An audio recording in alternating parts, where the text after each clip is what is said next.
Hello, this is yours truly, Charles Prosper, your consistency success coach. And in this installment, I want to talk about the difference between discipline and motivation.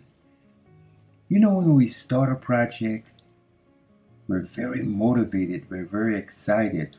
Or if, like many people who go to motivational seminars, they feel really charged up and excited and want to get started on their new project.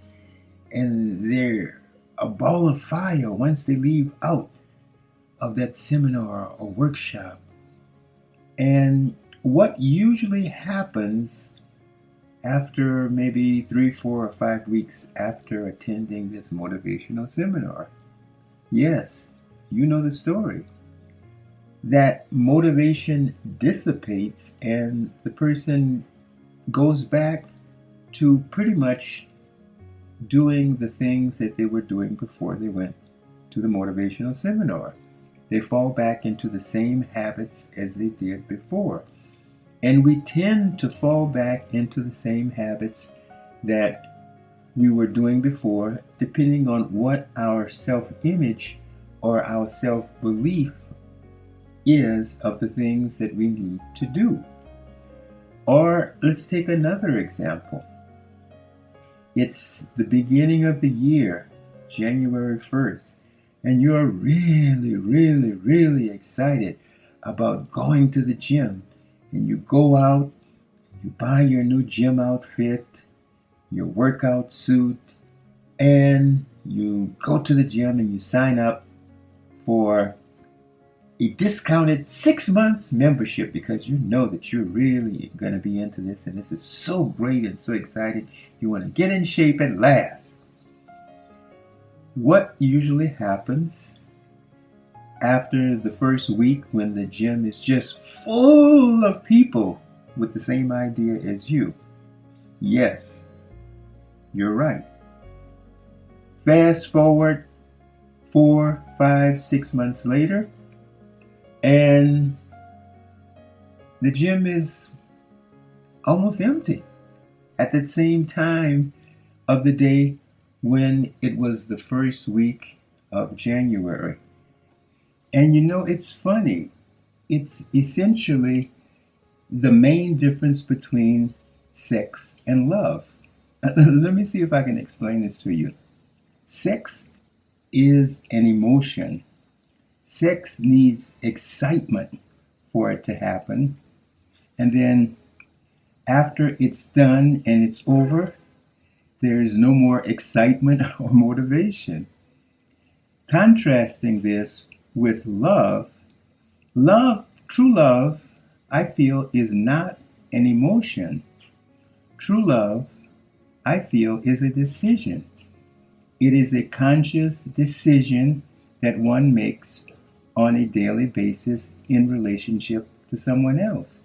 Because when love is a decision, when you understand that love is a decision and not an emotion which rises, falls, dissipates, and disappears, you understand that you decide to stay with a person in spite of their imperfections.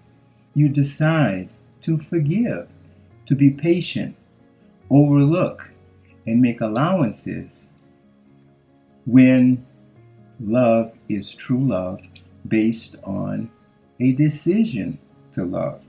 So essentially, we can see that the key difference between sex and love is that sex is the excitement and the emotion which does not last, yet love, when you understand that it is a decision, is one that will last over time. So, what is it about motivation? Well, first of all, let me say that motivation is an emotion. Motivation is an emotion, and emotions dissipate. Emotions come and emotions go. Take the case of a person who depends solely on motivational seminars to keep them going. Now, this can be a very serious problem because one's motivation is external versus internal. And if a person depends solely on motivation to keep them going, and in the case of motivational seminars, a person can get into what I call the motivational seminar addictive syndrome, which means that after a person goes to a particular exciting motivational seminar and the emotion dissipates as it must, then the person is looking for the next seminar to get them pumped up and going again. And so one is never internally directed and one loses control over oneself. Even in the well-intentioned habit of going to church every Sunday and being motivated by a minister can be pernicious if the person solely depends upon the minister's presentation every Sunday, because to continue to live by what a person hears, even in church, is a disciplined decision to do so day after day after day. Because I know many people, so-called religious people, who go to church every Sunday and pray together, and then on Monday prey on each other.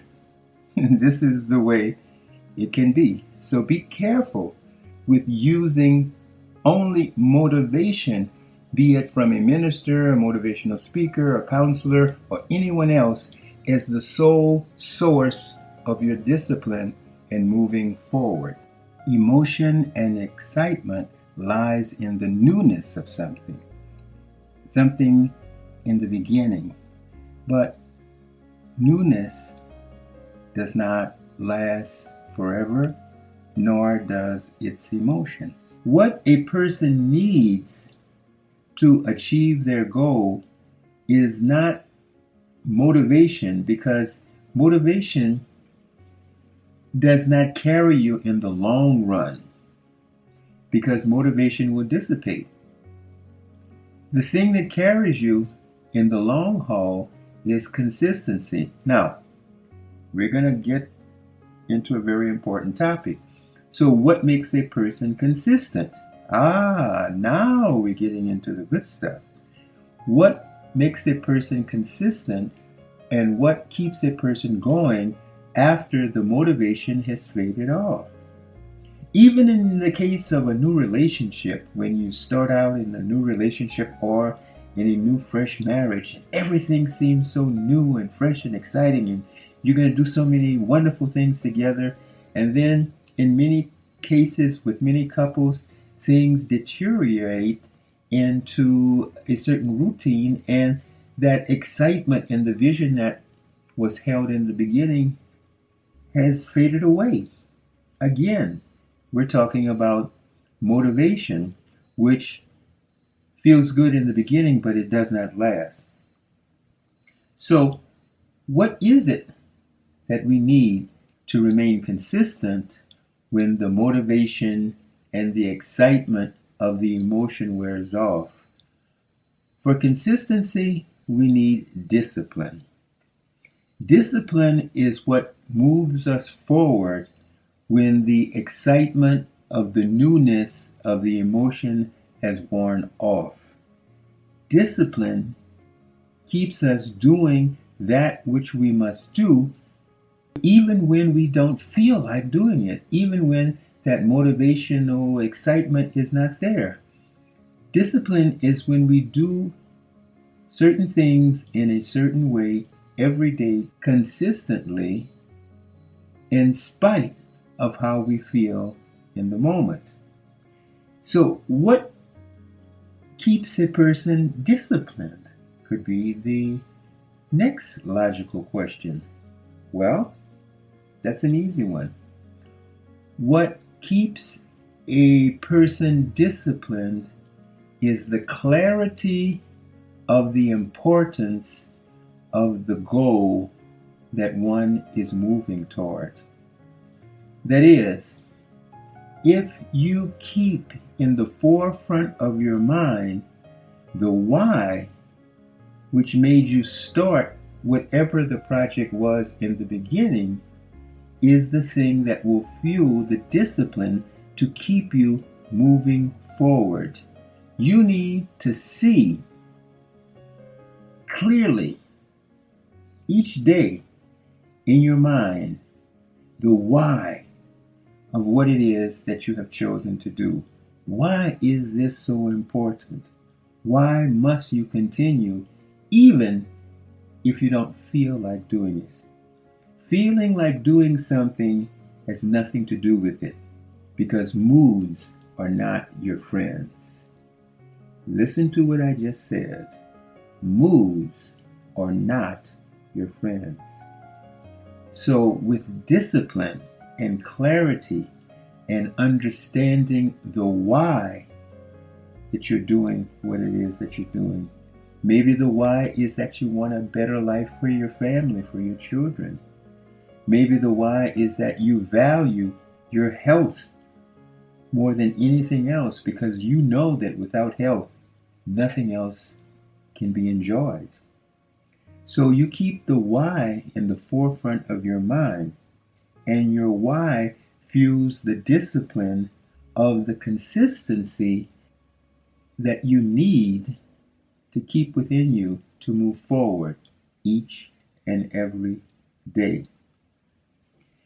Having the clarity, understanding the why, and knowing that this is the key to consistency and remaining disciplined gives you the willingness to do whatever it takes on a daily basis. So, there you have it. The key to moving forward day by day, in spite of how you feel, in spite of the fact that you may not be in the mood to do something, has absolutely nothing to do with anything.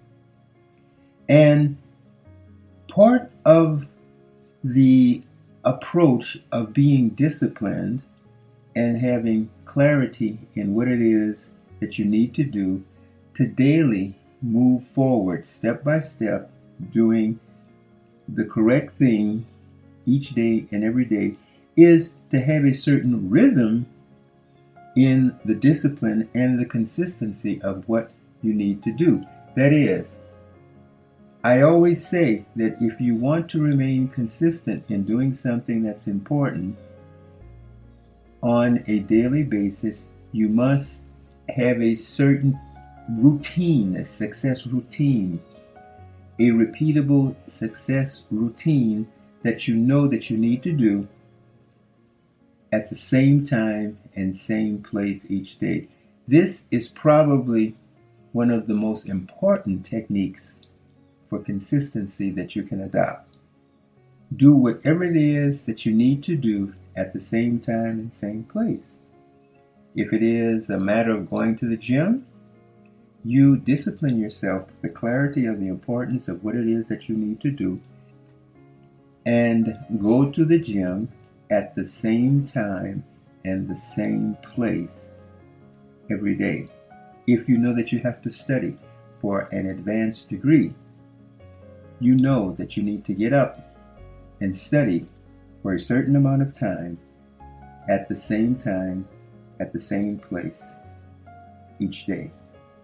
Once you develop a rhythm for doing what it is that you need to do, after a certain period of time, maybe 3 or 4 weeks, you go on to what I call automatic pilot, and even discipline, so-called discipline, dissipates, because it becomes no more of a struggle and no more of a matter of you forcing yourself to do it.